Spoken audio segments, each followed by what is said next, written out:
দর্শক, ফেনী ও লক্ষ্মীপুরের বন্যার খবর জানাতে আমাদের সাথে যুক্ত হচ্ছেন সহকর্মী হাসান ওয়ালি ও শফিকুজ্জামান রুবেল। শুরুতেই যাব লক্ষ্মীপুরে হাসান ওয়ালির কাছে। ওয়ালি, আগে সংবাদে শুনছিলাম বন্যা পরবর্তী দুর্ভোগ অনেকটা বেড়েছে, আপনি কেমনটা দেখছেন জানাবেন।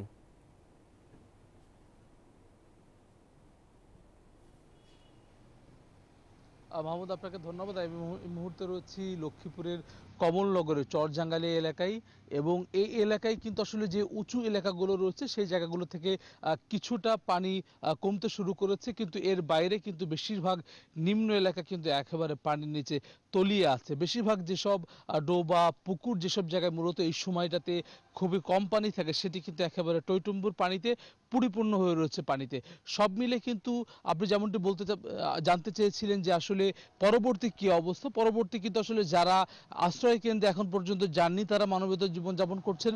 আশ্রয় কেন্দ্রে যারা এসেছিলেন তারা কিন্তু খুব বেশি মানুষ যে ঘরে ফিরে যেতে পেরেছেন এমন সুখবর কিন্তু আমরা এখন পর্যন্ত পাইনি। আমরা মূলত আজকে আশ্রয় কেন্দ্রগুলোতে যেতে চাই, তাদের যেই দুর্দশা কি অবস্থা সেটি নিয়ে আসলে মূলত জানতে চাই। আপনি জানেন যে মূলত এই কমলনগরের রামগতি লক্ষ্মীপুরের এই দুই উপজেলায় কিন্তু বেশি ভয়াবহ অবস্থায় মধ্যে রয়েছে পানিবন্দী মানুষ, কারণ এখানকার যেই ভোলুয়া নদীতে মূলত এই পানিগুলো অতিবাহিত হবে মেঘনায় নিয়ে যাবে সেটি কিন্তু অকার্যকর হয়ে রয়েছে দূষণে দীর্ঘদিনে দখলের কারণে, কিন্তু যার ফলে কিন্তু সেই মানুষদের সেই যে দুঃখ দুর্দশা সেটি কিন্তু একেবারেই ঘুচছে না।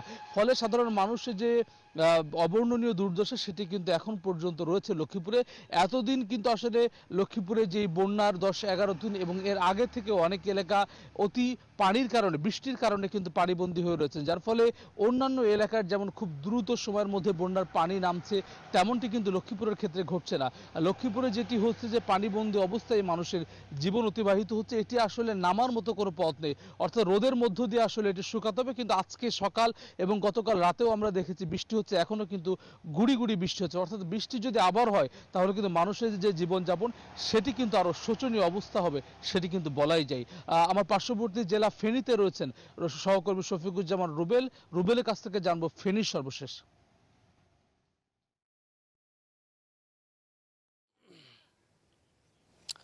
ওয়ালিক, আপনাকে ধন্যবাদ। আমি এই মুহূর্তে ফেনীর তুলাবাড়িয়া নামক একটি স্থানে দাঁড়িয়ে আছি, আপনি দেখতেই পাচ্ছেন।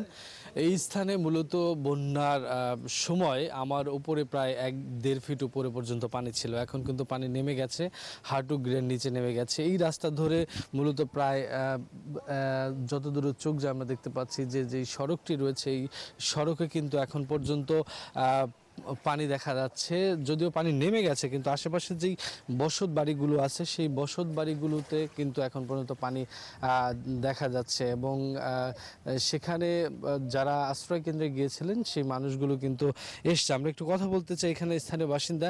আমাদের একটু বলবেন যে বন্যার সময় এখানে পানি কীরকম ছিল, তখন এই বাড়িঘর কি বাসযোগ্য ছিল কিনা?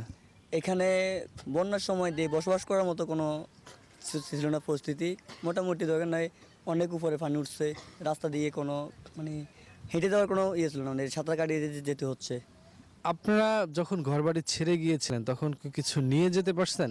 না, বাসাঘর থেকে কিছু নিয়ে যেতে পারি না, শুধুমাত্র একটা কাপড়, মানে শুকনো কাপড় আর একটা ভিজা কাপড়, এই দুটো নিয়ে বের হয়েছি। এখন বাসায় আসার পর কি অবস্থা দেখছেন? এখন বাসা আসার পর শুধুমাত্র মানে জিনিসপত্র সব আছে, বাট একটা মানে ইউজ করার মতো কিছু নেই, সব কিছু শেষ।